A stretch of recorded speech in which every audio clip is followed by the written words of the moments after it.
All Ball TV. They scared, but I'm not. They don't like comentario. Y suscribe.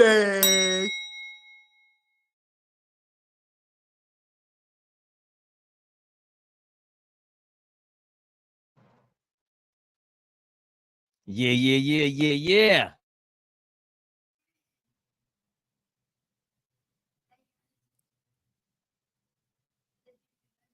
The Juju Benz is in the background.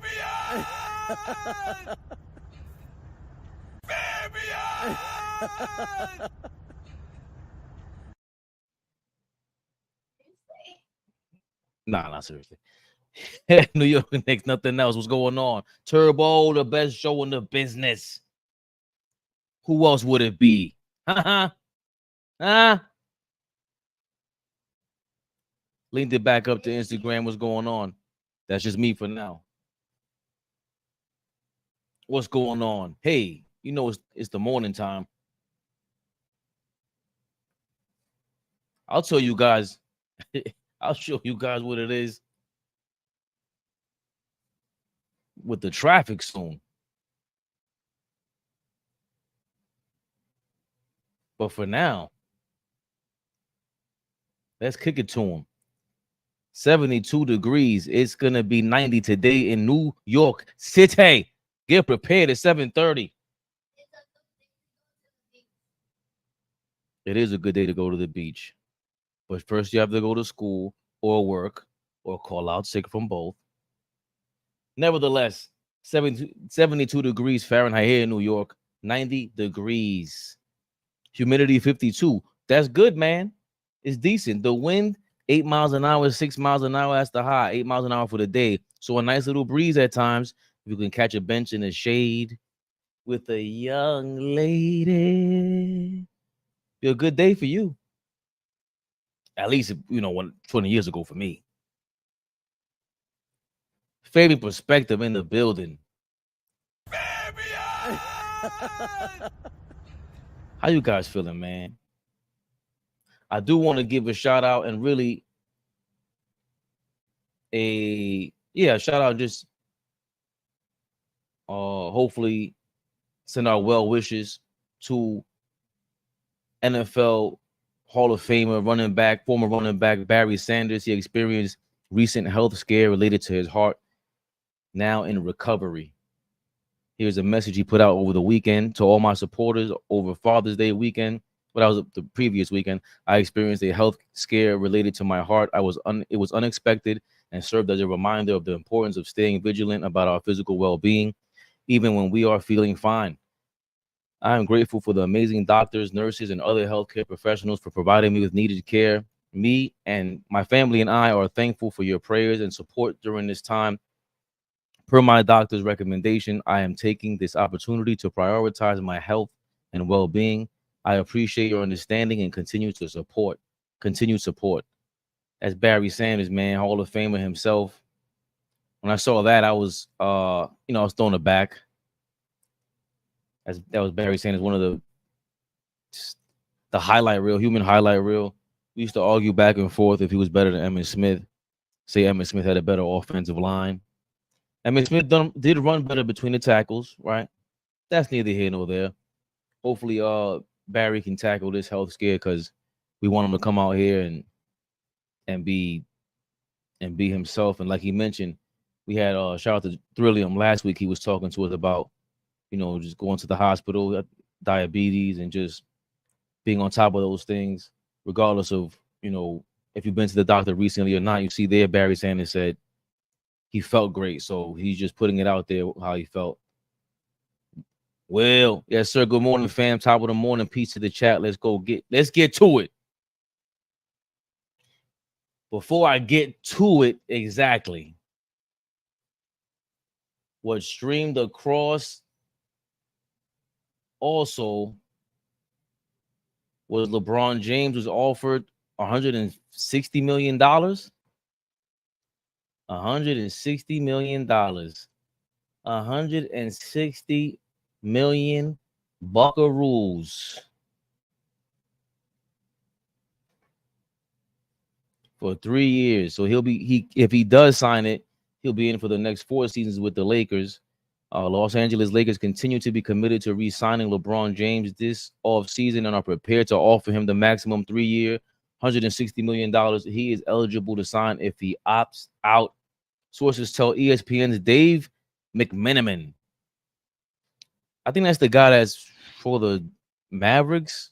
Mavericks like beat writer, and he's always on the podcast with Brian Windhorst. So LeBron James could also opt into his contract for the 2024-2025 season at $51.4 million, and then sign an extension in late August which would pay him $162 million over 3 seasons. This is what stuck out to me though. James would make $2 million more under that scenario, but he would not be eligible to add a no trade clause the way he would if he opts for free agency. So if he becomes a free agent, he gets a little more control with the no trade clause. I think he had a no trade clause with the Lakers coming in because Bradley Beal was like the only guy with a no trade clause on the last 2 or 3 seasons, and there was someone else that had like some stipulation for a no trade clause. So that was within the last 3 hours. I just saw that from LeBron James. 3-year extension offered by the Lakers. Do we care? I'll get to JJ Redick a little later because boy, oh boy. Now that Michael Jordan topic with the stats. Excuse me, I ain't overlooking that. What was Mike out here doing? You know, Mike's a big gambler. I've seen Michael Jordan at an airport and fix the game where they were going to say whose luggage comes out first, and he bet everybody that his luggage would come out first. Meanwhile, he paid the guy. I seen Miguel Jeffrey Jordan. I seen him in action over there.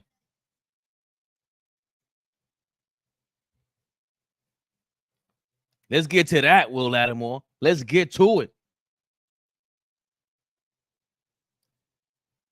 Let's get to the real important stuff, man. What has us going crazy, at least us in a frenzy over here in New York, the Knicks in Knicks land. You see the Knicks rehab logo. OG Anunoby. He said a little money ain't enough money. A lot of money ain't enough money. I'm sticking the Knicks up. According to Mike A. Scotto, thank you, John Macri from Knicks Film School for posting this, extracting it out of that would-be paid-for column, not happening.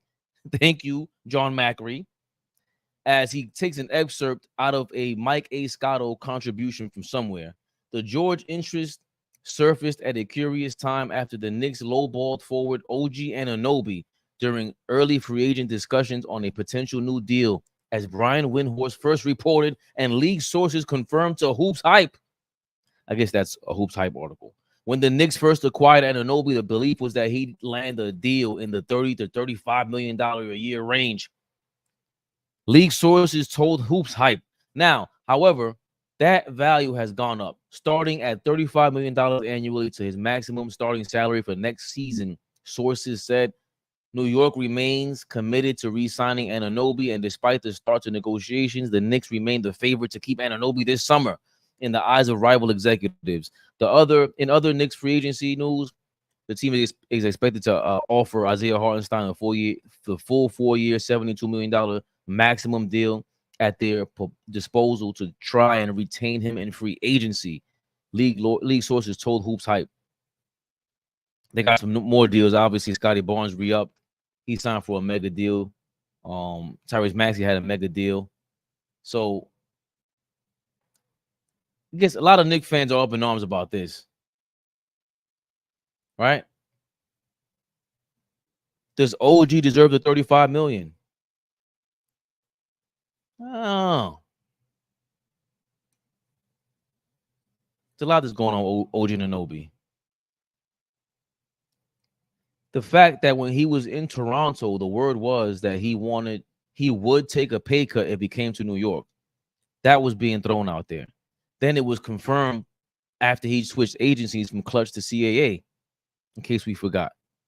There's also the fact that I don't know how close it was or how exactly he became a partial owner or an owner of a basketball team out there in Europe, in England. I don't know if it has to do with CAA ties or Clutch ties or whatnot. But $35 million a year.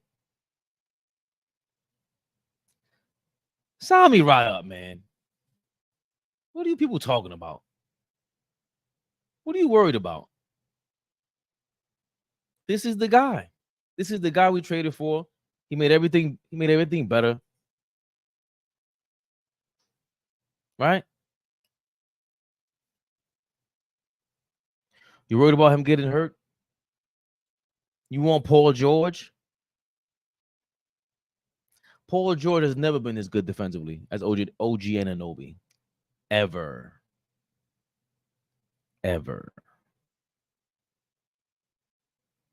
I recall Paul George joining Russell Westbrook and got exited in the first round. He's another guy. Paul George is another guy. How many All-Stars do you have to join before we think you're a loser? And I say that respectfully.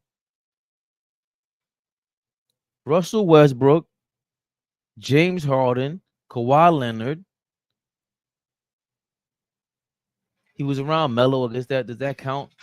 The Pacers were good. Eastern Conference Finals. He kind of respected LeBron too much. I'm trying to shoot Paul George some bail because I always compare Jason Tatum to him, Lamar Odom, the young LeBron James, T-Mac, a lot of these,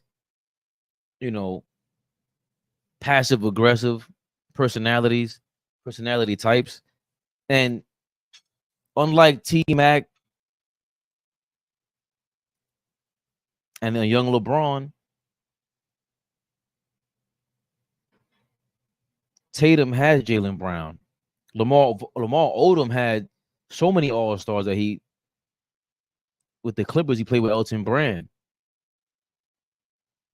The Miami Heat, he played with D Wade. Lakers, he had Kobe, Pau Gasol. So he's had enough chances to get help for being passive like that. Paul George eventually got some help, but he didn't start off his career with Jason Tatum. And I'll shoot him some bail with that. But he's 35 years old. We've seen enough. To pay Paul George $50 million at 35 is crazy. Like, there's no way you can go with that and then you're thinking about OG and Anunoby. Like, that's what the conflict is. Because then if that's the case, you got to go give $40-50 million or whatever it is to OG and Anunoby. He's younger. You have more of a chance to see what's going to happen the next 4 years. We saw in January you didn't need much. You didn't need much to win a championship after that. We're right there. If you want to say a little few pieces here and there, okay, cool. I'm cool with that. But if that's the conversation for you, Paul George, OG Anunoby right now, he was with Kawhi. We didn't see it. None of them played inspiring basketball when it mattered most. And the Knicks, we need to give this group more chances at that. That's bottom line for me. It's just OG has proven he's that great. If it's $35 million, I am surprised. I would be surprised if there's nothing to do with injuries. There's no language about him being hurt. That wouldn't make sense to me, because that's been your client for how long now? At least almost a year. Yeah, it's been a year so far. It was last June that OG Anunoby became a CAA client, and Sam Rose, thinking Went and Howard Mintz. I know something Mintz. There's the other agent over there, CAA. So the general man, the president of basketball operations for the New York Knicks, his son is OG's agent. If he's keeping this information from his father, he needs to be disowned, banned from New York City, and whatever else we got to do for participating in such nonsense, turning on us the way that he did. I don't The other side to that is, of course, the Philadelphia 76ers going after Paul George and OG Anunoby at this free agency period. And that's understandable, where the thought of it, the nightmare of it, can sway you one way or another. Because not only thinking about Paul George and OG Anunoby, to not have a chance at one of them on the team, and then you let the opportunity go, it disappears, it slips out of your hand, and your rival, your immediate divisional rival in the Philadelphia 76ers, sign both of them. That's like a nightmare scenario. That's a nightmare scenario, right? The 76ers signed Paul George and OG Anunoby. Are you guys over the fear now? I gave you 2 seconds to think about that.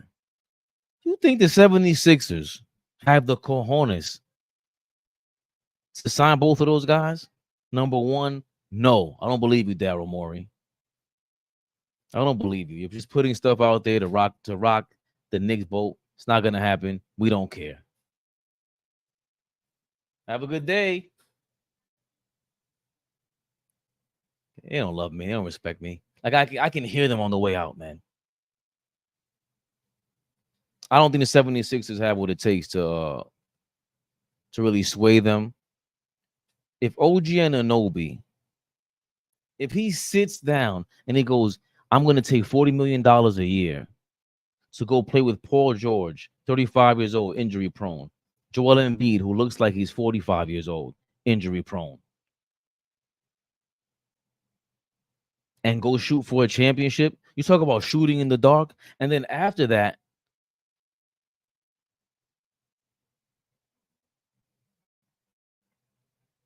they make it to the playoffs. You think Joel Embiid can make it? You just played him in the playoffs. You saw what he's about.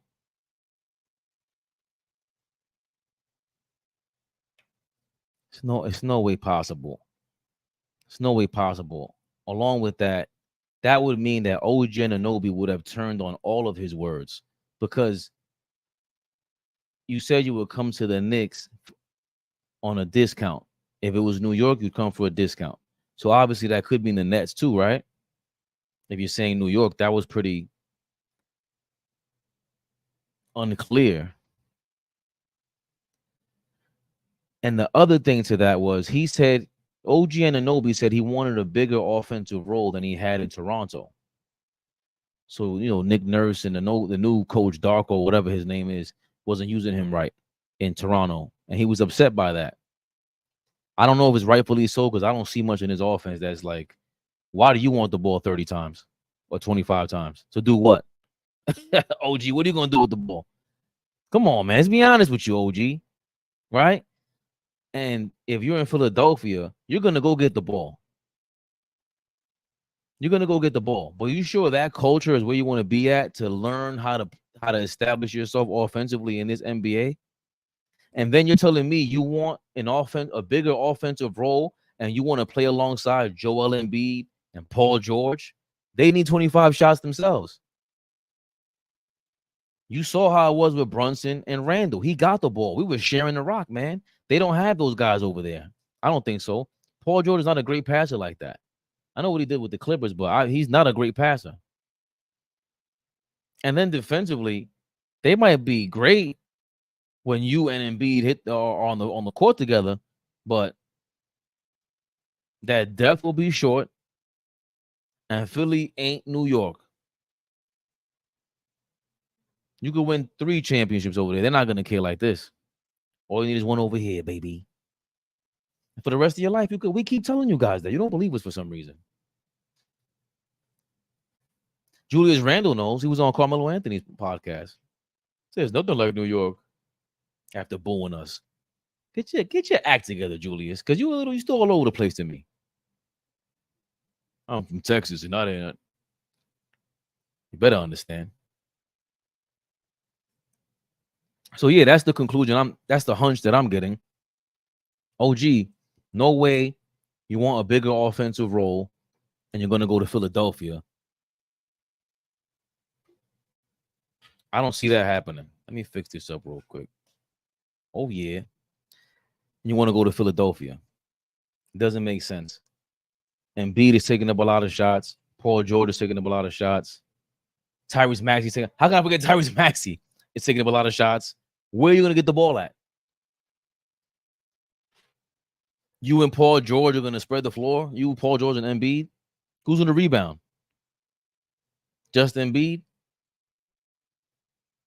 Embiid's going to miss 20 games, including the playoffs. So we don't believe you, Maury. Maury's a liar. We heard Harden last year. You're a liar. You're a liar. Oh, Jesus.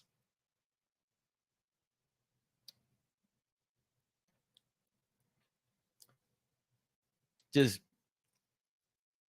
get it together, guys. Like, and I think for the most part, it's just us being scared and I forgot to say this. Shout out to the NBA for making the offseason the biggest bochinche offseason in NBA history. And LeBron is not a free agent. Like, is this? That was too hype. That was way too hype. The decision was crazy. Kevin Durant was crazy. But for them not to be available, you have there's no MVPs available, right? And this is like all we're talking about. All they're doing is sending new chisme after chisme on Twitter. Also, it's popping up on my phone. Nobody got no facts, by the way. Clickbait this, clickbait that, and you guys click right on it. Yeah, I'm still talking about it. We hating and clickbaiting over here, baby. Every single minute, there's a new gossip about who the Knicks are going to sign, who the Lakers are going to sign, who this guy's going to sign. The Rockets are interested in Marcus Smart as well. The Rockets are interested in everybody. The Rockets really said this back. We want Kevin Durant. We want Marcus Smart. Yeah, we want everybody. The Rockets are going crazy. They're very scary. They're very scary. Jalen Green did better. Jalen Green did better last year. Congrats to him and his newfound family. But you know, he's hitting all kind of shots.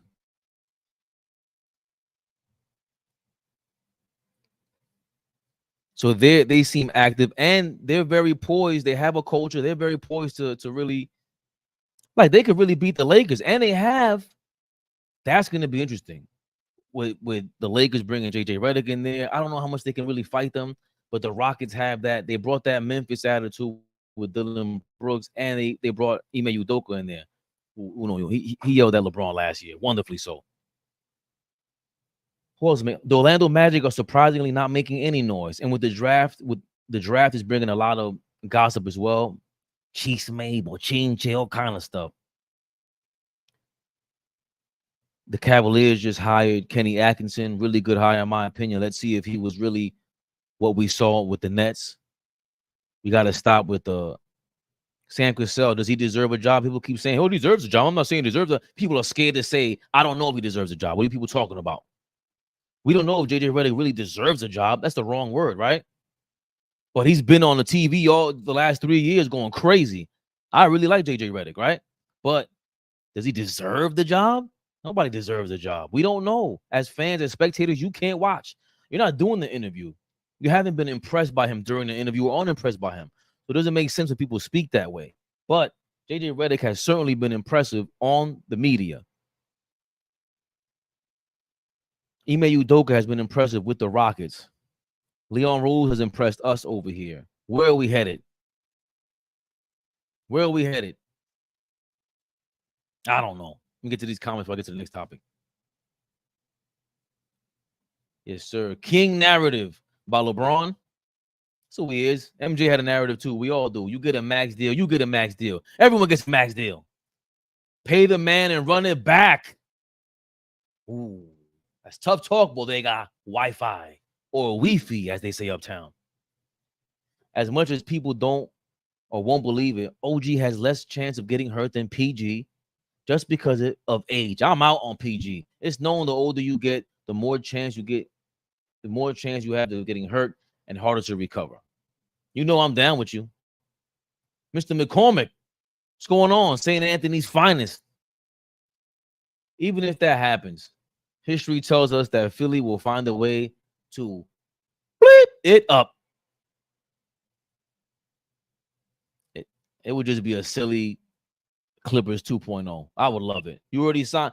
Paul George is going to go leave Kawhi Leonard to go sign with Embiid, who gets injured just as often. Doesn't show up in the playoffs just as often. I would love it. I would love all them Philly fans to cry, stuff their face in the dirt. We stole OG from you. I would love that. I would love it. You guys look like morons. As usual. He's too much of a game changer to let walk. Any team with the chance will offer whatever he wants in a heartbeat. Time for some front office magic. Pause. I don't know. I think we're doing enough. The front office has bought my confidence, and I haven't earned a dime from them. And YouTube stopped making me money and stop posting my views up. I don't appreciate YouTube. Share, like, comment, subscribe.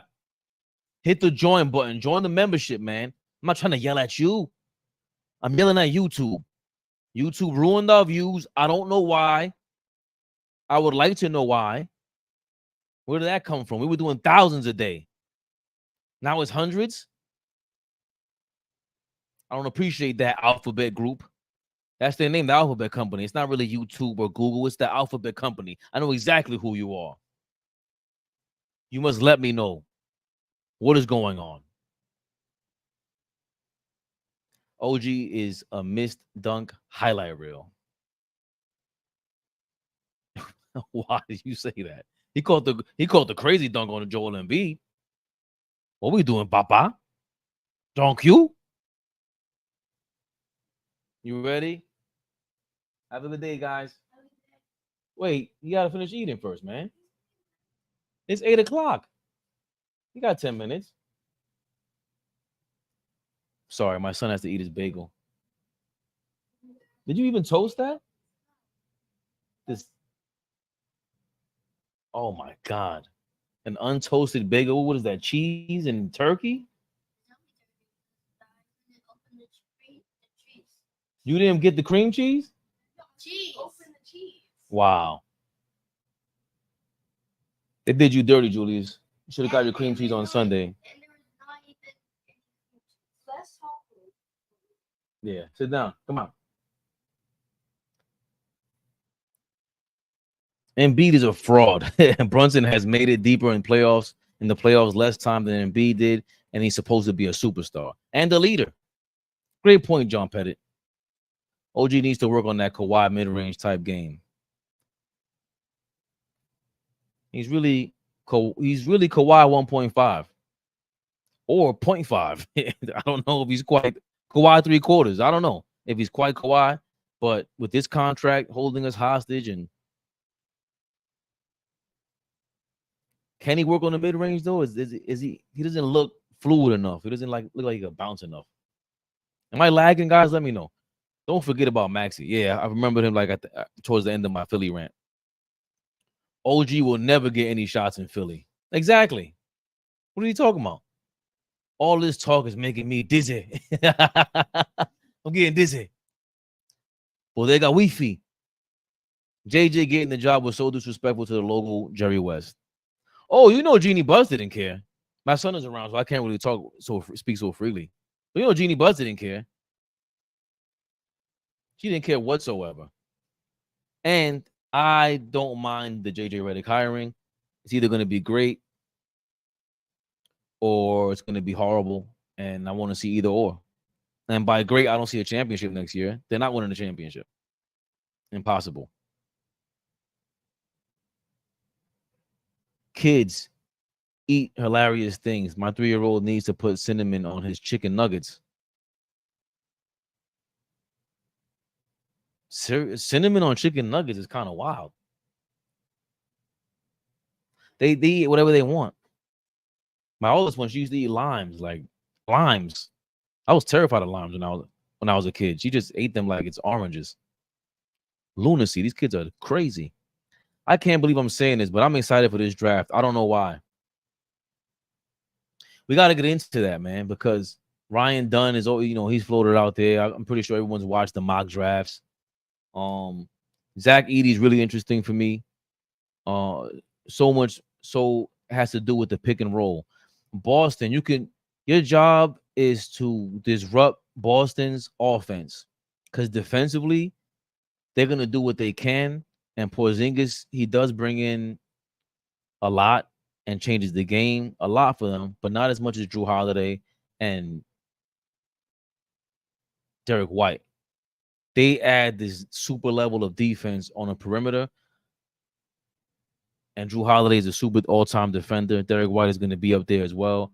Tatum should be known as that. I'm just not sure why he's not known as that.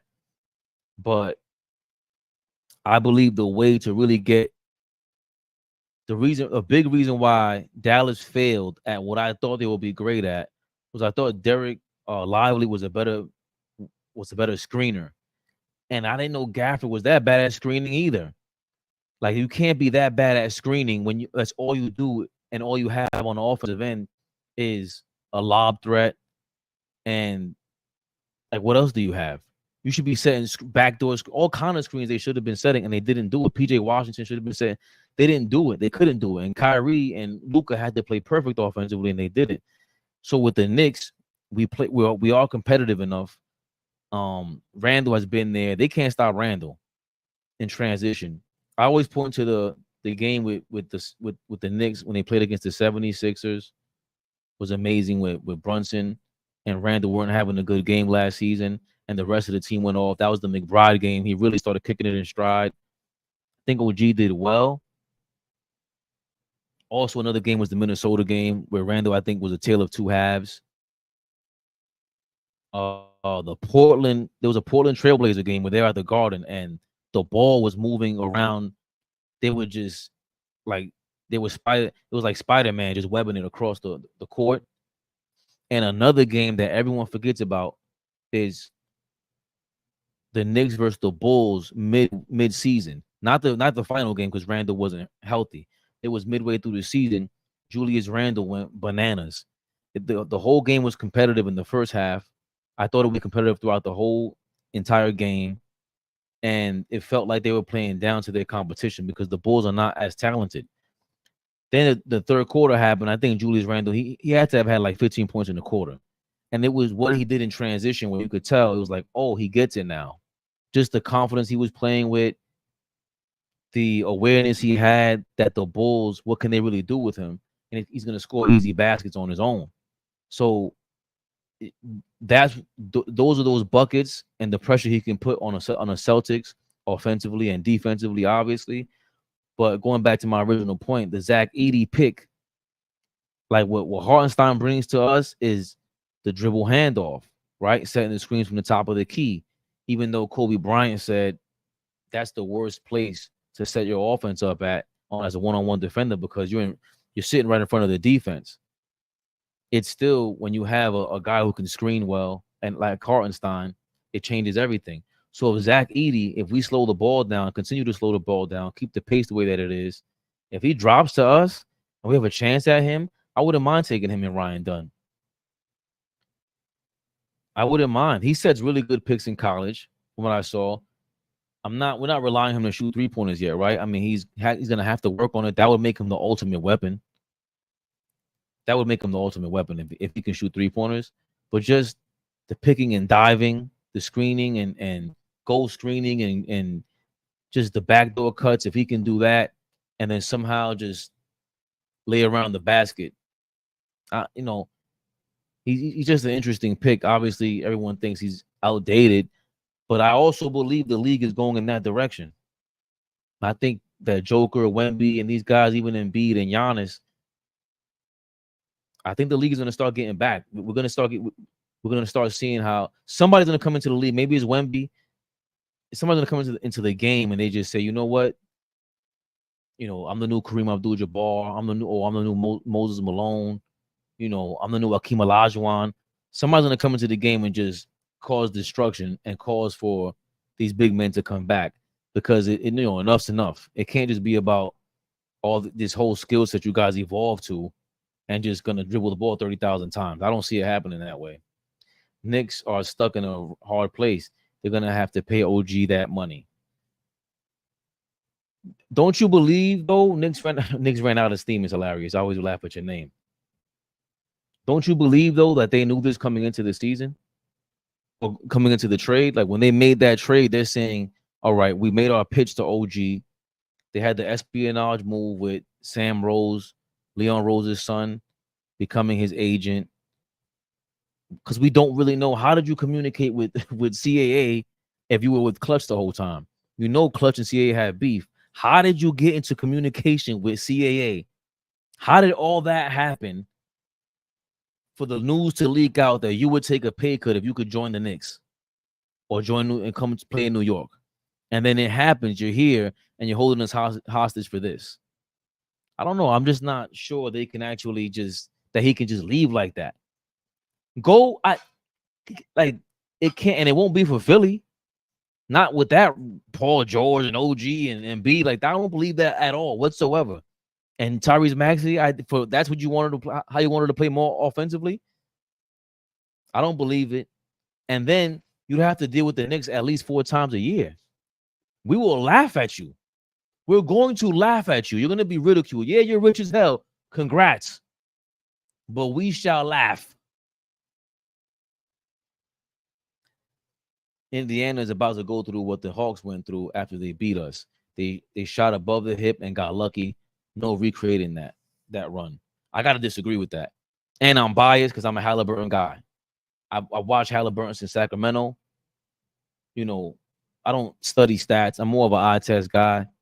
I couldn't believe the difference between him and De'Aaron Fox. I thought he was so much better that I thought De'Aaron Fox was kind of overrated. I was wrong about that. De'Aaron Fox is an amazing player. It's just that Halliburton, he has a style of play where he is the system, as James Harden said. James Harden is right about that. When you play that, I think it's a dominant style what Halliburton does, because he just keeps getting the ball up ahead. And oh, wait a minute. Wait a goddamn second.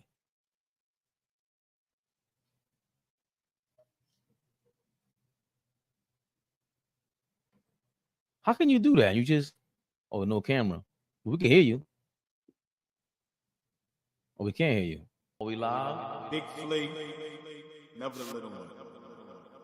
Never the little one. I need a flea is here, Bam. Flea. Baby in perspective. Good morning. Good morning. I'm just out here talking about Flea on the phone. Fire. Nice. I roll with it. I like this question though. Oh, yeah. So Halliburton and me, I don't think it was shooting above the hip and he got lucky. He got hurt. And I don't think they would have beaten us healthy Halliburton, but he showed different level. That's a different team before Halliburton, after Halliburton. Everyone's kind of lucky that Sacramento was smart enough to trade De'Aaron Fox for Sabonis, if they could have. Because they would have been just beyond dangerous. Sacramento, if the Sacramento Kings are smart, they're going after Trae Young. They're going after Trae Young. You have to, because that's how the Atlanta Hawks messed up and didn't get Sabonis, when Trae Young's a dribble handoff master. Sabonis is another dribble handoff master. It just makes the most sense. You got a big man that can get the shots over for you. Defensively, it's going to be even worse though. Trae Young is a volume scorer. Great passer, but he's a volume scorer. At that position, being a volume scorer, to me, that takes away from everything that Sacramento does. Stay in Atlanta and do that shit. Stay in Atlanta and do that. You're getting success. You've gained success doing that. 4 different coaches, a couple different teammates. Yeah, stay there and do that. Do you think he could? I'm being very facetious right now because over the years I have grown not to like Trae Young's game. This is crazy. They can hear us, but they can't. That's fly. Fly business. Fly shit. RP, what's He good? never left. All P in the building going crazy. RP, I what's think my good? is my am I lagging over here? No, Fabian. Okay, no, I'm lagging on my side. Oh, okay. Next question. Does New York's success in the playoffs without Randall affect his legacy as a Knick great? Does New York's success in playoffs without Randall affect his legacy as a Knick great? It will next season when he's in the playoffs.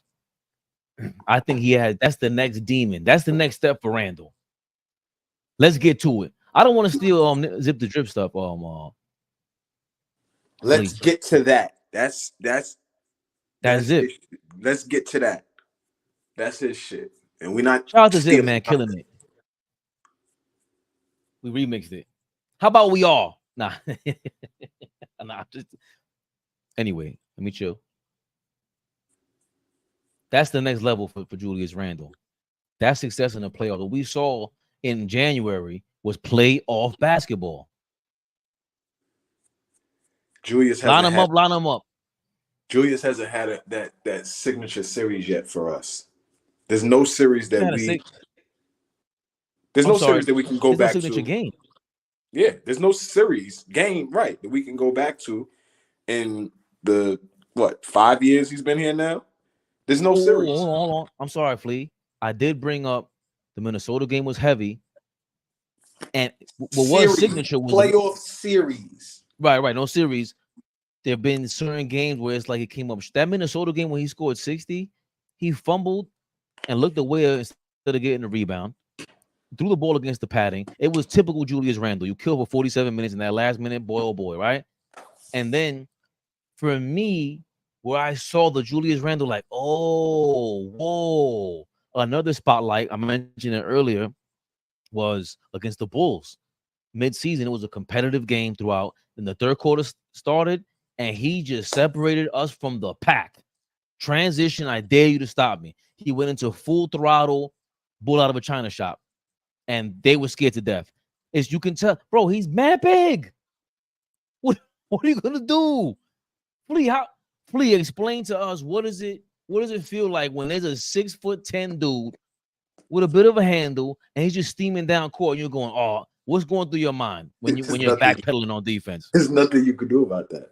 There's nothing. What are you talented guy?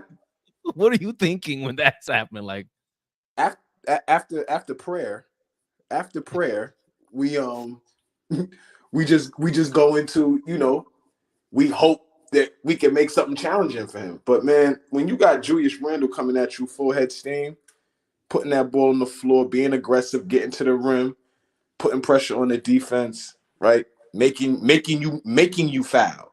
He makes you foul because he's so difficult to contend with when he's in there mixing it up. When Julius starts settling for that three, Julius shot 40% from three 1 year and thought he was a 3-point shooter after that. He can shoot. There's a difference between being able to shoot the three and being a shooter. A lot of guys can shoot it. Not a lot of guys are shooters. It's just a difference. So when he's aggressive like that, there's not too much you could do with us. There's probably nothing you could do with us. But on a fast break, what is the right thing to do? Is it because if you foul him, you have to make him pick up. I mean, get to the ball early, make him pick up the dribble. That's what you should do. Get to the ball early, stop ball. That's something you taught early. The ball's coming at you, transition, stop the ball. Meaning make him pick up the dribble and make a decision, whether that's pass, shoot. Well, now it's pass or shoot. But a guy like that, you want to pick up before he gets a full head of steam and before he gets below the foul line. Yeah, you want to pick him up. If he's coming at you, you backpedaling and you want a fast break and 6'11" Julius Randle's coming at you, yeah, stop the ball, make him give it up or make him pull up. But don't meet him at the rim. Don't meet him at the dotted in the paint area, in the restricted area. You late now. Now it's over. all the elite centers are not American players. They also weaken the game to allow these people to invade us the way that they. I mean,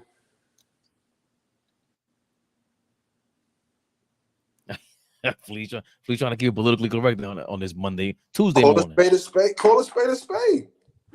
Listen, they think these Europeans are coming over here dominating the league. They're excellent players, very skillful. Game is not as physical as it once was, so it would be cool to see. Go ahead. I'm sorry. No, I said it would just be cool to see, get back to that level of physicality and just see where people shake out. Overseas players have the fundies that we don't develop here anymore. Yeah, we were so again. That's what How do I do a shameless plug? That's what my article was about, guys.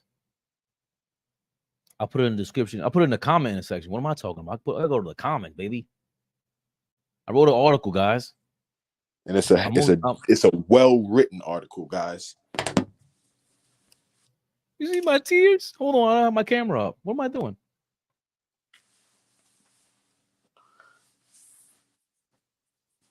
Thank you, Flea. Well written. And it's about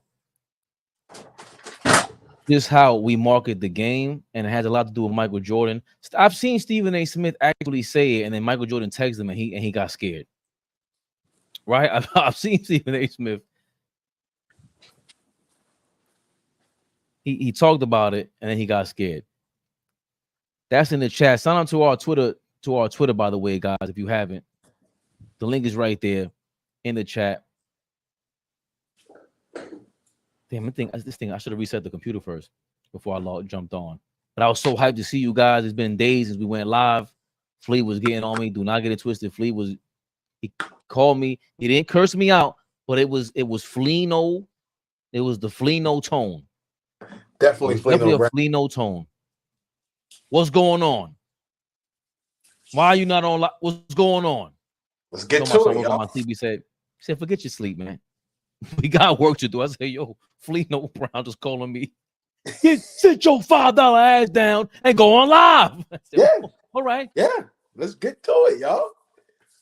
So this is the article. Legendary tragedy, how Grant Hill and Penny Hardaway's injuries changed basketball forever. Forever, ever? Forever, ever? Forever. And in it, we talk about how they remind us of how they reminded me of Magic Johnson. Shout out to, I forgot this guy's name. Damn it. But we were going back and forth. He said Jeffrey Banks on Twitter. He's amazing. He was saying how did Jeffrey Grant Hill a last name? Did we know Jeffrey's last name? Nah, and that was Jeffrey with a G because Will Smith called him G. Right, called him G. Right. We never knew if Jeffrey had a last name. Okay, keep going. I'm sorry.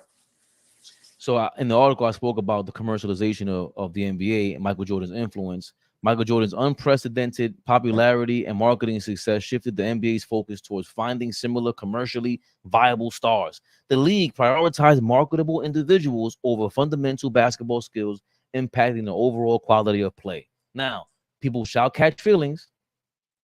They shall catch feelings, but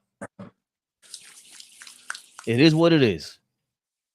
Mike got away with a lot because that's what you do. Well, I've seen early on in Beyonce's career when they took her videos frame by frame and how her videos copied Shakira's videos 20 years ago. And nobody cared. You know why? Because that's Beyonce. That's Beyonce. What's that girl's name? Tyler, whatever the new little, they compare her to Rihanna. Be respectful. Be respectful. Listen, man.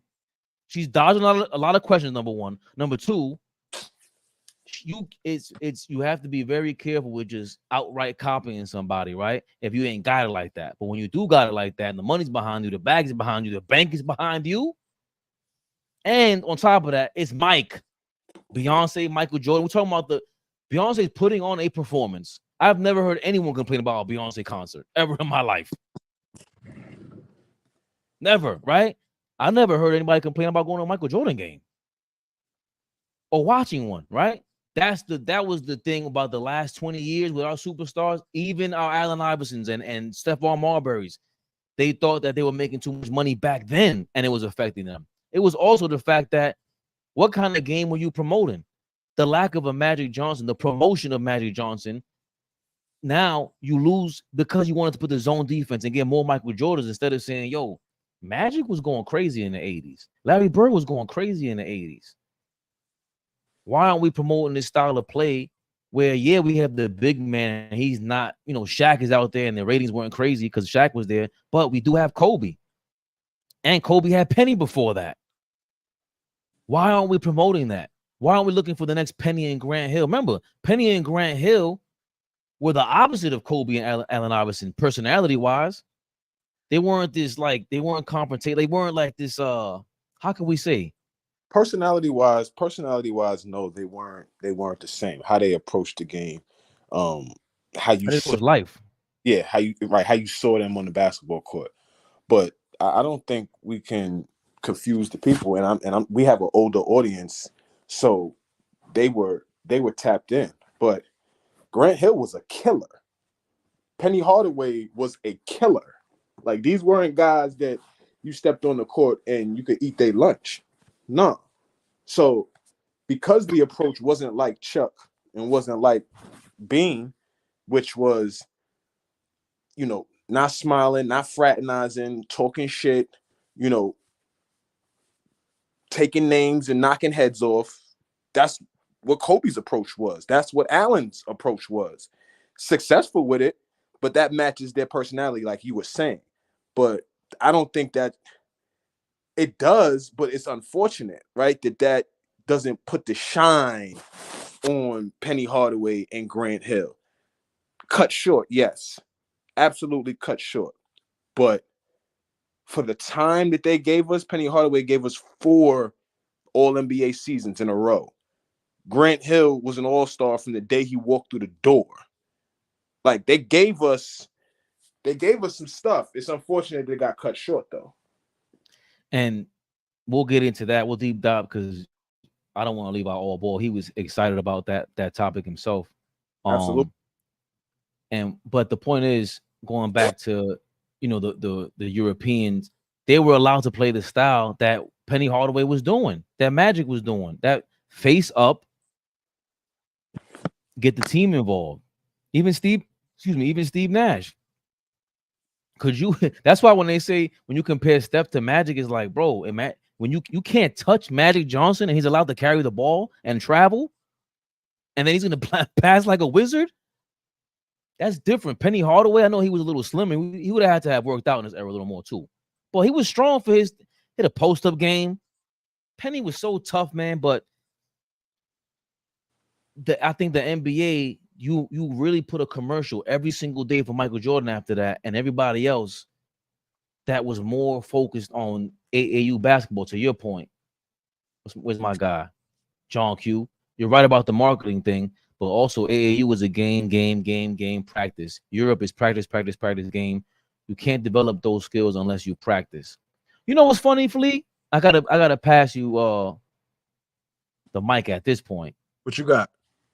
Shout out to what's my guy? Damn, forgetting his name now. It slipped my mind. I'll think about it in a second. Think about it in a second. He was saying it wasn't even the practice. It's the fact that you go out there and you're playing ball all day long, and he didn't really practice his moves. They were kind of coming out in real time.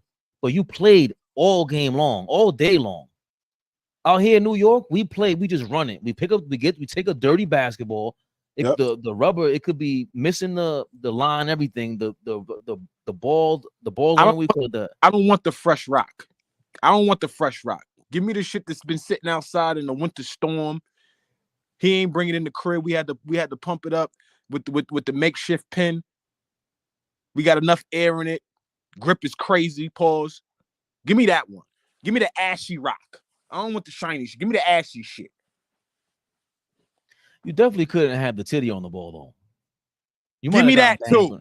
Give me that too. That's how you got nice. Give me that too. But speak to that, because I hear this a lot. You like there is Would you rather the practice or the game? I would much rather. Let me say this, and I don't have. It's not like it's perfect, right? I'm not saying what he's doing is perfect, but what I am saying, what he's doing is, I think, the most beneficial. I watch a lot of Cayenne's, and Cayenne Anthony is Carmelo Anthony's son. I watch a lot of his workouts, and I like how that young kid works out. When kids work out like that, situational things, being out there going through things that you're gonna go through in game situations, not just frivolous spot shooting, not just you know up and down dribbles and working on ball handle. All that stuff is great. But Melo is putting his son in positions that he's going to be in on the basketball court and making him make decisions, right? And I think that's the best way to go about training these kids now, right? The game is the game. The game is going to be the game. But how prepared are you to go into the game and make things happen? Do what you're best at. And that's not going to happen if you don't practice situational things. And a lot of times you look in the gym and these kids are not doing situational things. They're not putting themselves in uncomfortable situations. Like even in workouts, you got to be uncomfortable. You can't be comfortable. You got to run 10 sprints and then go shoot free throws. You got to run a few up and backs tired and then go do spot shooting. Don't go and spot shoot at the start of the workout. Your legs are fresh. And your legs are never going to be fresh when it's the third quarter of a tight game. Your legs going to be tired. So how do you respond? Right? And so I love watching, and I'm not saying that Melo and Cayenne are the only ones doing it. That's just fresh on my mind right now. So I thought, I'd bring that up, since we were talking about that. But yeah, to me, that's the best way. Like obviously getting your work in, but putting these kids in situations where they're uncomfortable, putting these kids in situations that they're going to be in on the basketball court, not uncontested shots. I'm sorry, son. You're never going to get an uncontested shot like that, like as often as you think. Turbo in the building. What up, my brothers? I love y'all, man. I miss y'all, man. Turbo, what up? What's good? What's good? What's good, my brother? How you feeling? I'm feeling good, man. I love starting the day with with Knicks Rehab, man. The best show on YouTube, baby. You already know the vibes, man. Come on, man. Thank you, man. Thank you. Turbo, the Turbo facts. There's something in here sometimes I'll get to it, sometimes I can't. Once we run the show a certain way and we get to the point where we could just invite people up. But something triggered you. What did you see or hear? You're like, I want in. Oh, the Penny Hardaway in the Grant Hill situation, the Grant Hill and Penny topic, because those were anytime when I'm on either on live or Instagram, I always post Penny or Grant or even in my stories I always say, what if with those guys? It's always been a what if factor, but like Flea was saying, we got 4 good years with Penny. You know what I'm saying? Made the All-Star game in his second year. Then the third year playing on Dream Team 3, the Olympic team.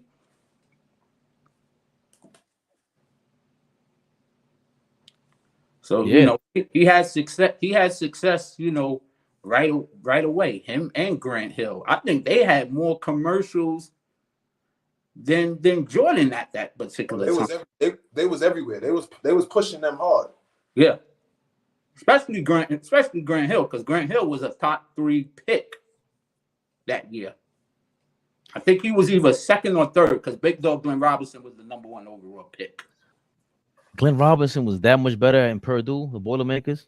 Come on, Flea. Come on, Flea. Hands down, the best player in the country. Yes. It wasn't even, Really? wasn't even close with anybody else. In college, nah, wasn't even close. Wasn't even close. Wow. You knew he had to go. He Yeah. had to go. He had to go to the next level. He was destroying. Yes. RP, don't worry. Please on the phone. It's not his one phone call. Oh, How are you in Australia? Do the same rules apply within Australia in the land down under? When you go under, Robert, or even under in the land down under, is it one phone call over there too? They don't give you two, man. I know. Listen, the history of Australia is they sent all their criminals from England to Australia. Isn't that how y'all got started? oh, So y'all would know. You would know, RP. That's What's going really, on over there in the Aussie town? nah, Yeah, he said, yeah, of course. that's really funny though. Like that's really that's really funny though. Big shout out to RP. Big shout out to Trilly. Our brother Will is in the house. Hope Yeah, Will Will's is in the feeling building. good, man. yeah. Oh yeah. Oh man, thank you, Will, for the update. Grant Hill is the only player I ever saw that Pippen had no answer for. That's a fact. Well, that's when Gilbert Arenas was going crazy, saying he was the first prototype, whatever. I believe that there's a lot more money in the NBA in the 90s, and it was different in the 80s. Remember, all the yayo from the 80s, the problems from the 80s were kind of going away. Crack is whack, and now we have players who, they just stuck to weed. And we're gonna keep it 1,000. And when you have the talent, remember how he lost. I'm sorry, I don't want to make a mistake. What's the guy from Boston? Draft night with the yayo, not Reggie Lewis. Len Bias. Len Bias. Like, come on, that would have extended the Celtics. That's always been a what if, because if he would have came into the NBA, the narrative that then you would have been talking about Chicago and Boston battling it out for Eastern Conference supremacy. Man, they were pretty much San Antonio before San Antonio. The way they was drafting and bringing up, he was saying thing like Kawhi was going to take over for Tim Duncan once he retired. I'm free, y'all. I'm free. I'm free. I'm free. Y'all know I was just getting ready to jump out here into the world. I'm free though. Robert Big Paulson Purple. said, "What do you say to what do you call an Australian in a suit? Made a defendant please rise." Whoa, there's a lot of similarities to the Aussies and us Americans over here. They're gonna say I'm going to my court date right now the way I'm looking.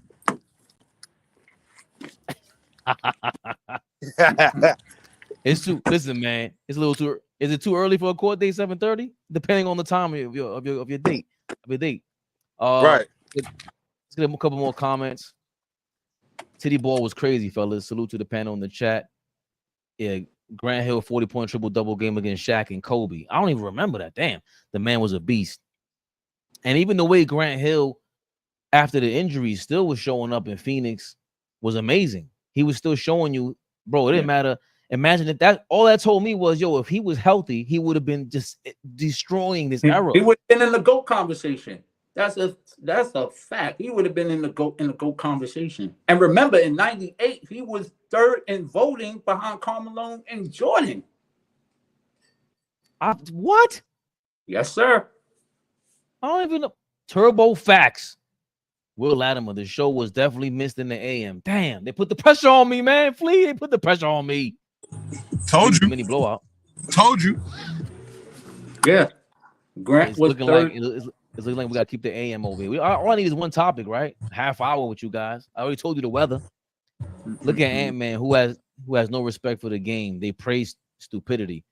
Nah, Knicks, I gotta disagree with that. Ant-Man got it popping, man. He's accepting all challengers. Mm-hmm. I wish Luka would do that. I wish Luka wasn't such a front runner. Have more fun with being more confrontational. Brunson, who has everything in place to be in the face, they say, nah, you too short, beat it. I'll be locked in, fellas. Yeah.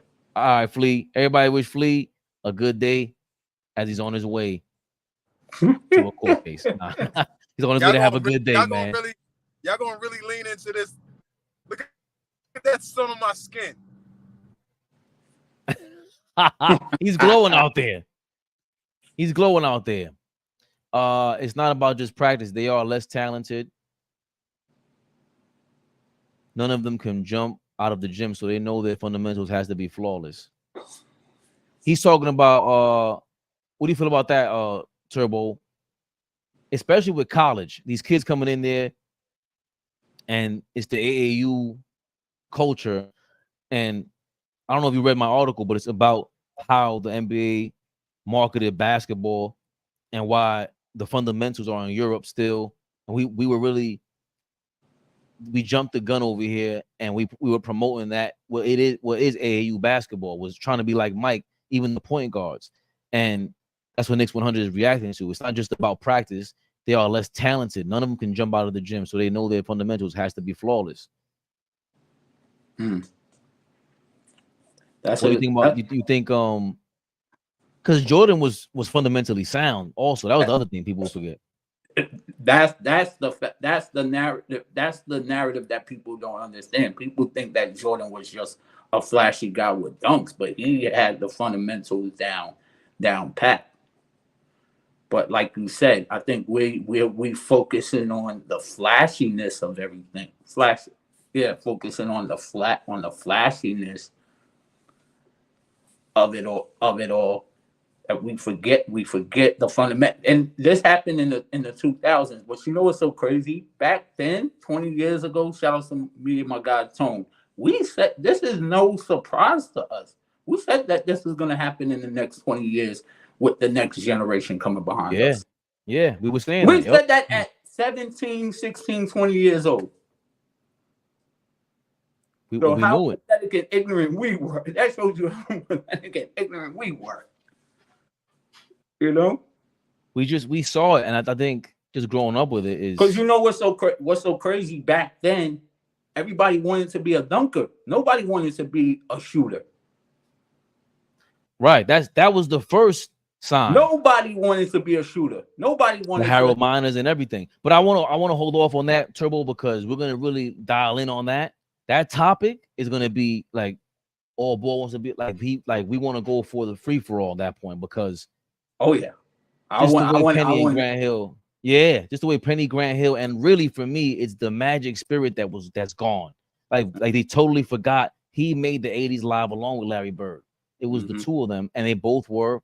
I want to say Larry Bird was passed first, but they both were on great teams. But they shared the rock along with scoring, especially Larry Bird and Grant Hill. Yeah. Damn, was it who made? I like that comment. I'm trying to look for it. Where you said that he's glad about the Michael Jordan stat thing came out because now you have to go back. There had to be RP that said that. Now we get to see because of what they were saying about Michael Jordan and the defensive stats. Everyone had to go back and watch the tape, and it was like, yeah, but now you still see him going crazy. And what do you feel about that, real quick, Turbo? About the stats being changed and maybe the defensive player of the year being kind of fugazi.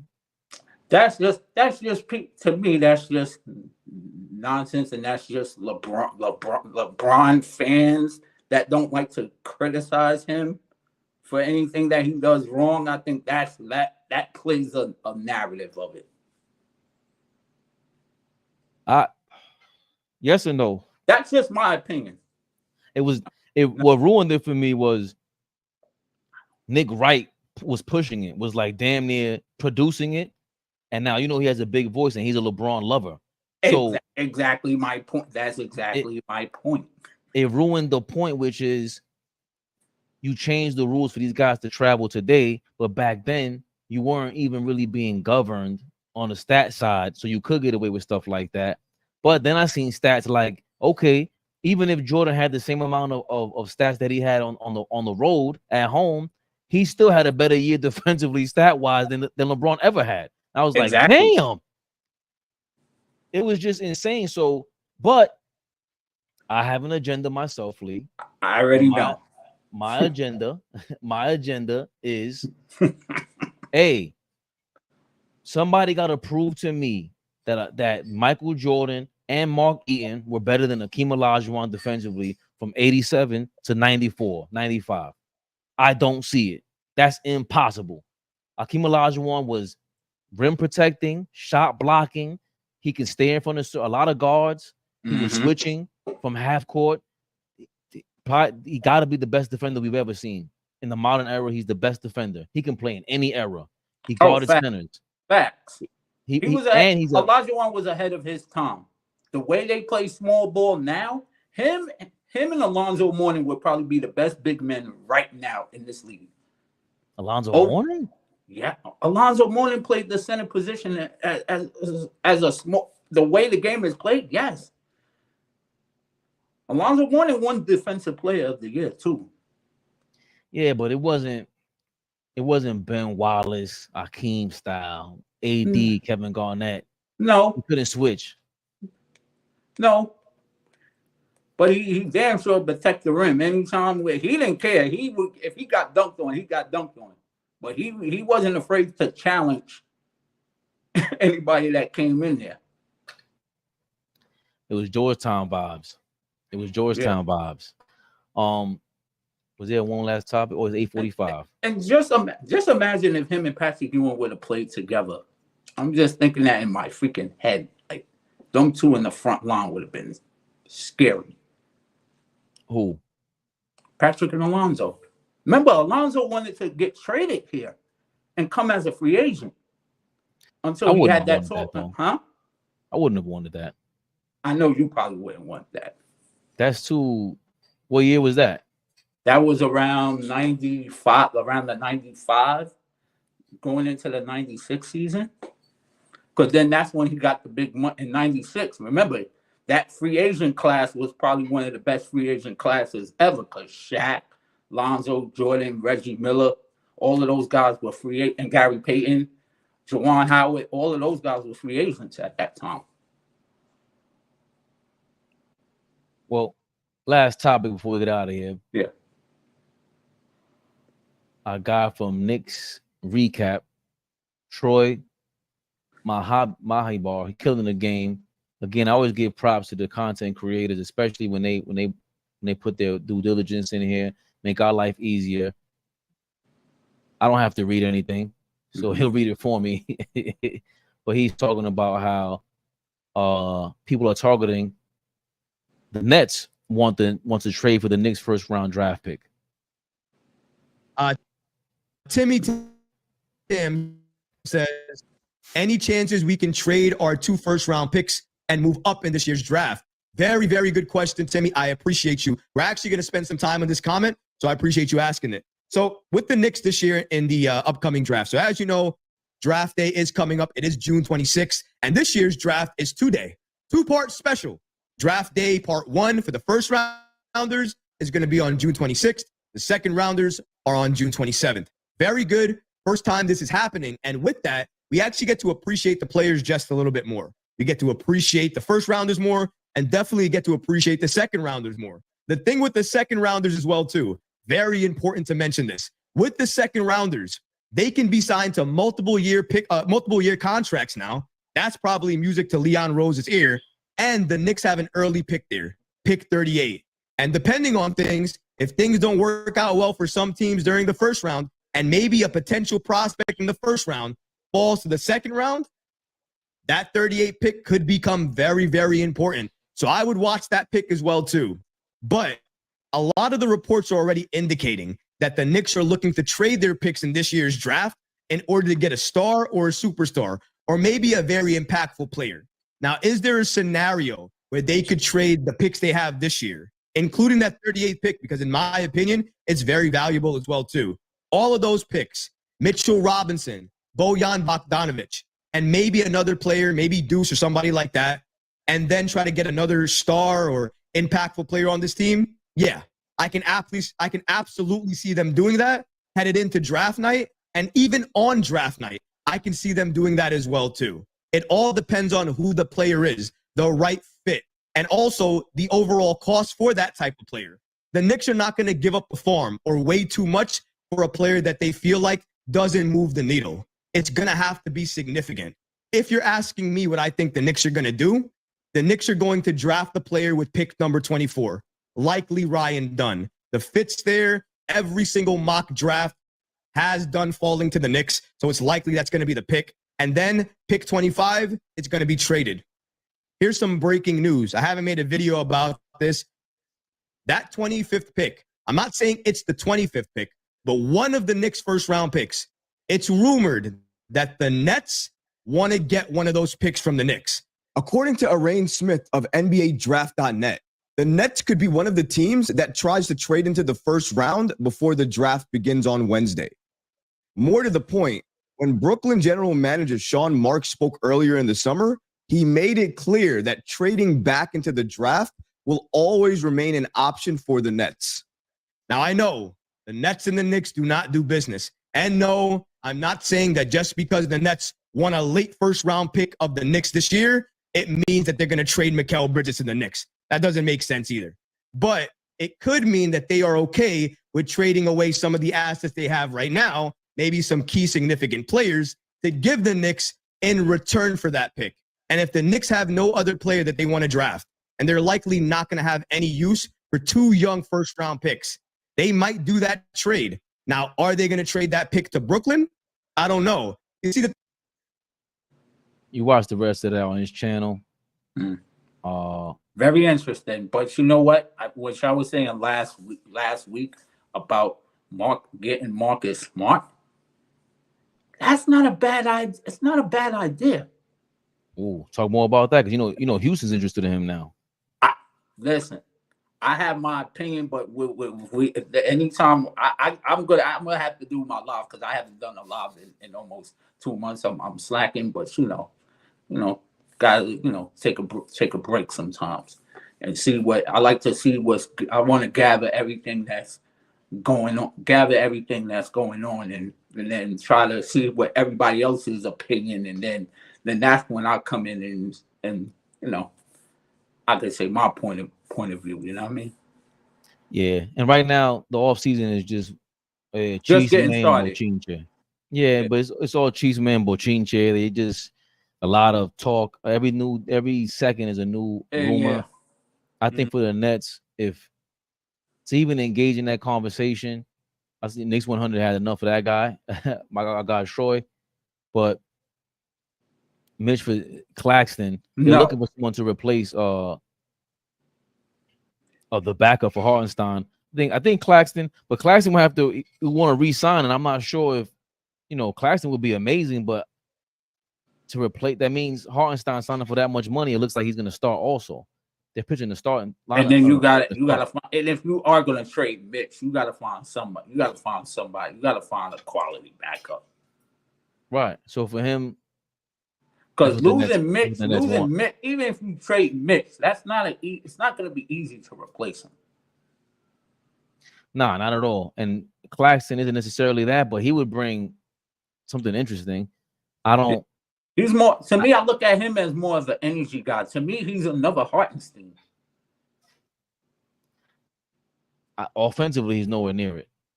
No. But defensively, he might be better than Hartenstein, actually. So the only thing is he's so slim and so skinny. He's slim and skinny. That's the only knock. That's the only knock on him. But he's Sulu, what's going on, Just Knicks? He's Ochua times 2, times 3 defensively. He knows where to go. Block shots. But I don't see him being the backup. No. That's my thing with trying to get for him. Claxton's gonna go for 25 million he's going for in his contract. So I love it, but things just have to make sense. To have a super bench like that, and the bench would be crazy. That's the other thing. Like you have to try to trot out this lineup in September. Randall's feeling good. The way he's talking about us is great. That's the other thing I didn't talk about with Paul George earlier, Turbo. I hate the way he talks. He sounds like a loser to me. His mentality, his opinions on just we were injured and how he spoke about Harden. He said that we traded away our dirty guys, the guy that did the dirty work with Batum. Batum is a free agent. Let me look Yeah, that but up I think he was. because I think he said he was going to retire right after the Olympics. But yeah. but Paul George, you co-signed it. You co-signed and wanted Harden. Are we sure about that? From what the reports say, from what they co-signed that they wanted Harden there. Listen, man, he's a free agent this summer, Nicholas Batum. That's another sneaky. Like Paul George said, he does the dirty work. If that's somebody that's going to be going to be viable for me, for anybody. Yeah, I don't think his 3-point shooting is that good, but it's not about that. He was making $11 million last season. He signed a 2-year, $22 million deal. Traded from the Clippers to the Sixers. Obviously, Morey traded for him, and who was the other Clipper they traded for? I forgot. Covington. Yeah, Covington was the other guy. Covington was hurt. Covington got hurt. Yeah, Covington got hurt. Exactly, SF. We need a backup for Brunson. That's the other thing. Yeah, Covington got hurt. What about Jones? I like Jones as a backup for you guys. Derrick Jones? Yeah, from Washington. That's from Washington. The one that was just on Mavericks. I think he's on Washington, huh? The one that was on the Mavericks. No. He was just in the finals. He was? Which Jones are you talking about? Or Tyus Jones you talking about? Yeah. The one that went from Memphis to Washington. No, we talked about him because his assist to turnover ratio is amazing. He doesn't turn the ball over. But he's smaller, 6'2". Oh, he's not a great defender. Maybe 6'1". Because I think once you have a backup point guard like that and a really good point guard, then he has to play alongside Brunson at a certain point. And Monte Morris is another guy that has to be flirted with because his assist to turnover ratio has always been amazing, but he shoots well from the corner three. But Monte Morris doesn't drive well to the basket. That's a flaw for him. But the way y'all play team defense, I don't think it would hurt. It would hurt because y'all already a top 5 defensive team anyway. So you're gonna have somebody. You're gonna have at least one weak link on the defensive end. Right, but then with Brunson isn't really guarding one-on-one. He's not. Yeah, energy, take the charge. It's Tyus Jones that I think that's really you can't have two of them guys. We saw with Luka and Kyrie Irving. That's you have to be super. Everybody else has to be great defensively, and they were missing that. Yeah. So I think with Tyus Jones, it's tough because he's not like Monte Morris makes more sense to me because he's a little bit taller. But what do you guys think about Colin Sexton? I like Colin Sexton. He can play the guard. Defensively, he's okay. There's another guy, he's okay. But he's as a sick too, man, right? Yeah. He's in what? Colin Sexton is a free agent too, right? I think so. I thought they were trying to trade him. But it has to be like that's not a bad look either. But like you said, it gotta make sense. Yeah, and it has to fit. The fit has to be right. Yeah, that's like, and we have to be realistic. It's not like we can't just try to put an all-star team together. No, like, hell no. Everybody's not taking the pay cut. We see what if OG is going for the max, And again, that was the other thing with Paul George. You're gonna have to trade Julius Randle. You can't just keep. He's gonna make $50 million. How are you gonna just trade for him like that? The Clippers are gonna want something back, or you're gonna have to give something back. And I'm not willing to give up Randle at this point. I know he's been injury prone as of late. He's crazy the way he dives to the floor and the way he got hurt. But we can't no trade with Ainge. He's looking for dummies. Yeah. I don't know if that's a fact. If he won that trade with Cleveland. Right? We got it looks like he won because he got draft picks and Cleveland isn't really going anywhere, but Yes. They're stagnant, but it's But I tough. That definitely like who would we want? Who is a realistic backup for Brunson? That's a good question. That like you said, that's a topic we definitely got in the Marcus Smart situation too. Because I definitely have a strong opinion. I have a strong opinion about that. Like you said, y'all need some dogs. Y'all need somebody that can be a bully for y'all. If y'all can get that, all bets are off.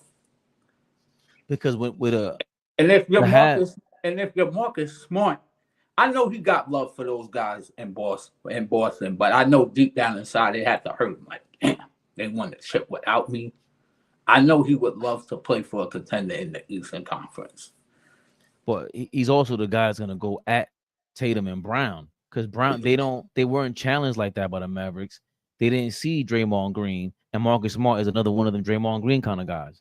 Yeah, And you need him to start something. And yeah. like I was saying, you need Randall. You need to give Randall a reason to get angry with the other team, and Mm-hmm. like that's what you need. Start talking, get him motivated, and get him angry. Once he Mm-hmm. does that, it's over. Because Yeah. what are the so they're not But gonna want to guard him. I think Marcus Smart will get him to be a dog because he ain't afraid to call out his team. He ain't afraid to call out his teammates, and that's probably what the Knicks need. They need that guy. They need that one locker room guy to say, "Let's go, let's go." Yeah, when like the camaraderie is great and all. I know you guys call each other out on a friendly level, but Marcus Smart brings the edge. Yeah. Who's bringing the edge? Like, and Yeah. that was my biggest complaint about Randall always. Yeah. Yo, if you brought that edge that you Just like how the over, Bulls had a guy like Todd Gibson and Butler being like the young bullies, intimidating factors. That's what you need. That's what you need. Tom Thibodeau always had those type of guys on his team. That's one thing you can never take away from Thibodeau. He always had those guys. He always had a bully and a dog on his team. If y'all would have had that, I'm a basketball fan. I'm not a fan of any team. I'm a fan of the NBA and a lot of the players on the team. So I see things in a total different way. But if you can get him, you need somebody. You need a like Charles Barkley said, every team needs a crazy guy. Who we don't have a crazy guy. Well, Randall's our crazy guy, but he's not. He's need not like to the other team. It's more like right at the fans. Right. So it's if Tibbs, because Tibbs pushes for a lot of these draft picks too. Emmanuel Quickly, what's the guy that just went to Detroit? Grimes. He pushed for them. So, but we also need the lunatic. The guy's gonna start something like we said. So that we see that being in Marcus Smart. Jimmy Butler does have that, but he's too expensive. Yeah. But you know who I think should have been a good and I say this with all due respect because I know Maurice Cheeks is the new is one of the new assistants.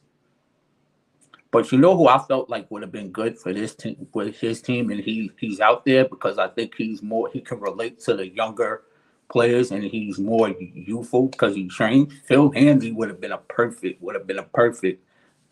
staff member on this team. Phil, but I think that's Johnny Bryant's role is what Phil Handy's doing. I thought that was like our Phil Handy.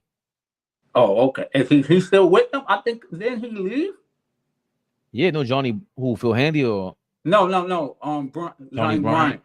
Yeah, Johnny Bryant. No, Johnny Bryant's still there. He was going for he interviewed for the Cleveland Cavalier job. Oh yeah. Okay. Yeah. Okay. So I don't know how that goes. Like I don't know if having two of those guys and the Knicks just hired the Mavericks medical guy.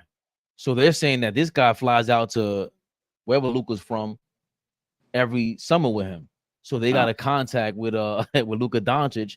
Remember, man, oh man, I know the Mavericks ain't gonna give up Luka, but you would have to give up Randall at that point if that's what's going out there. If this is the new espionage move, is to get the medical guy that knows Luka Doncic, sees him in the offseason, and sends the word out there. Hey, we've seen you in the West. As a Knicks fan, you do not want Luka here. I don't think he would fit the New York market, and especially if he doesn't grow. If he doesn't grow up, oh no. There's I no don't, way. I don't, I There's don't no know way. if I don't No, know if I'm that just saying. ever. I don't think it would ever happen. But I'm just saying, I just don't think he's a New York New York Knicks material. You're right, and we're gonna end it with this. Knicks 100. That is the guy. That is the guy. Isaiah Stewart. You talk about a dog. You talk about a lunatic. You talk about nobody's. They're not saying nothing to nobody. They don't want no problems. I thought he was kind of pump faking when him and LeBron got into it and he started bleeding and he saw his blood try to ram through the hole. I thought there was a little bit of wrestling going on there. But the way they talk about Isaiah Stewart, Goodwood Arenas was scared to death of him in the club a year ago. He's a great rebounder. Isaiah Stewart started shooting 40% from threes this season. Knicks 100. I love that. They're already very familiar with the Detroit Pistons in terms of trades, and they're very acclimated with that. And That's they the got guy. the GM, so they looking to clean house. I wouldn't be surprised. Right. Now, I don't know if that GM is going to be in cahoots with the Knicks, the way the Knicks were the last couple of years with these draft picks and, trading away Alec Burks, getting them back. But, man, yes, and he can check 1 through 5. He's from New York, Isaiah Stewart? Well, like upstate? Or is he from Brownsville? He looks like he's from. I think he got to be from like the upstate New York, like in the New Rochelle area. Because trust me, because if he was from the city, people would be bigging him up like crazy. You know how the IGs and the internet would have been going crazy, saying, yo, that's our New York guy. Because if he was from the city, trust me, it would have been bigging him up. Like how we always do with any of our New York guys that's from New York. We always big him up. He's from Rochester. Look, they already in there. Yep. I just looked it up. Yep. I said it. He had to been from that, that Rochester area. Because if he was from the city, trust me, we would have been bigging him up if he was from the city. You know what? That's my new favorite target, Knicks 100. My nigga, as he would say. My nigga. And we should just drop the mic and just sign off for that. Take us home, my brother. Queens in the building. You already know what it is. Damn, I was trying to look up some Isaiah Stewart. But I definitely can't wait to touch on that Grant Hill and the Penny Hardaway top and the Marcus Smart thing. I definitely have like some super opinions on that. No, I like what you said, man.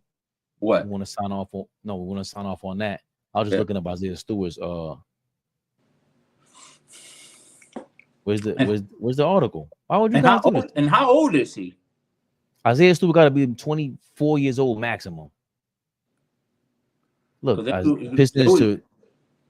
Pistons to evaluate trade market for Isaiah Stewart. Pistons. Come on, man. Isaiah Stewart. If he goes on a contender, like imagine him with Miami. I wouldn't want him. I know the Knicks fans wouldn't want him. Forget everything I said today for the last hour and a half and 40, whatever it's been. This is the guy, my nigga. 6'8", 250, 6.6 rebounds per game. But he shot 38%. These rebounds are only because the Thompson kid was there. Mm-hmm. And what's the center? That's a man child. I know what you're talking about, but the name is like slipping on top of my tongue.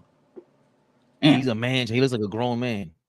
That's why they trade him. And his rebounding numbers went down. Detroit president contemplates trading promising forward Isaiah Stewart.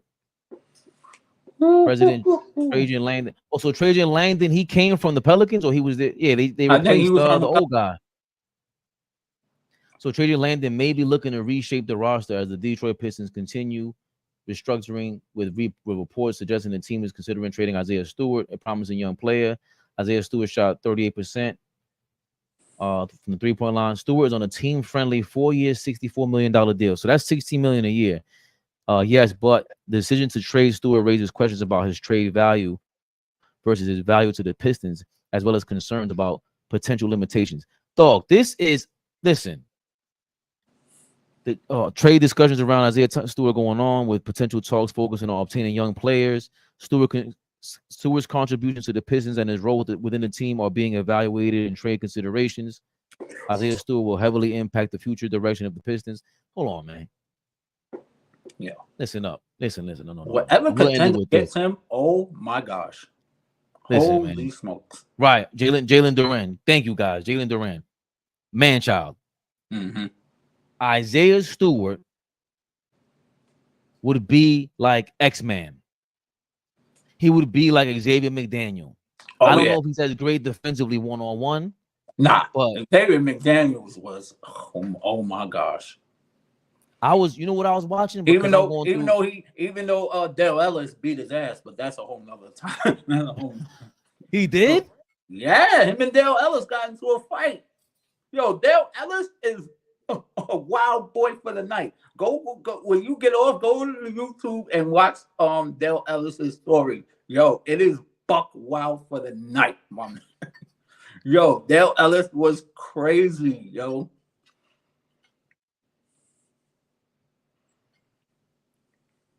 He has Isaiah Stewart, by the way, he's on a contract for the next 3 years, the next 4 years. He just signed that deal. He's making $15 million for the next 4 seasons. Damn. Listen, man, I'm trading Bogdanovich over there or something. He can shoot the three. He's not bogey from three. He doesn't have the quick trigger like bogey. No. Oh my God, this is. Yo, that when I saw it, I was like, God damn, that he was getting into fights with teammates every damn night when he was with the Seattle. He got arrested. Yo, his story is freaking crazy. I was like, damn, that is one dude I would never want to get into a fight with. That's all I gotta say about that. Yo, Dale Ellis was crazy. But he ain't no small dude either. He's a solid like 6'8", 6'7". Oh, you talking about Dale Ellis? Yeah. Yeah, well, look, man.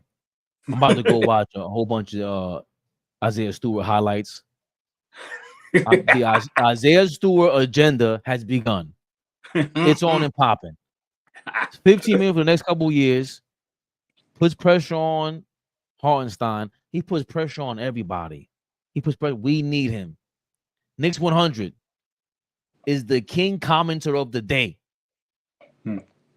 Share, like, comment, subscribe. That's Turbo. You can find him on Instagram. Hey, yes, join the membership. Say it again. Turbo 615. Talk with your boy. You already know. We back in full effect. The Isaiah Stewart agenda has begun. That's the guy we need. Forget that would be your first option to try to get. Let's check who his agent is. Isaiah Stewart agent. That's, you know what, we gotta go. If it's Clutch, forget about it. It can't be Clutch. Oh, he's with Rock Nation. Oh, don't worry about that. You gonna listen, Rock Nation. You out of there, bro. Listen, they did you dirty 4 years, 60 million. Come to CAA. Come join La Cosa Rosa, Isaiah Stewart. This ain't no games out here. The Isaiah Stewart is now on and popping. He can come off the bench. He just came off the bench for Detroit. He can rebound his A off. Tibbs. Somebody tell Tibbs Isaiah Stewart is available. Somebody please tell him. How do we get to Tibbs? Because they don't talk to us. You know, they don't talk to the media. Somebody show Tibbs a meme or something and get Isaiah Stewart in there. Yep. That's the guy we want. My guy. Yeah. We want to bring the 90s back. Dirty money. Isaiah Stewart. We want him in the mix. We need somebody to get slapped out there. That's what we want. He'll be Xavier Daniel, Anthony Mason. His handling all that. No. But he got better from shooting, man. But he got that dog in him. He got those dog. He got that dog in him. That's all you need. Talk You about don't need it, him to score. You don't need him to shoot. You just need him to like be an intimidation. That's all. Come on, man. We gave you 8 minutes of that. I'm clipping that up. Talk with your boy, baby. Favorite perspective. All Ball TV, man. We wrapping it up out of here. It was the AM. I'm back, baby. I'm back. You are charged, and I don't even think you had a sip of coffee or tea yet. All Ball TV. They scared, but I'm not. They don't like comentario. Y suscribe.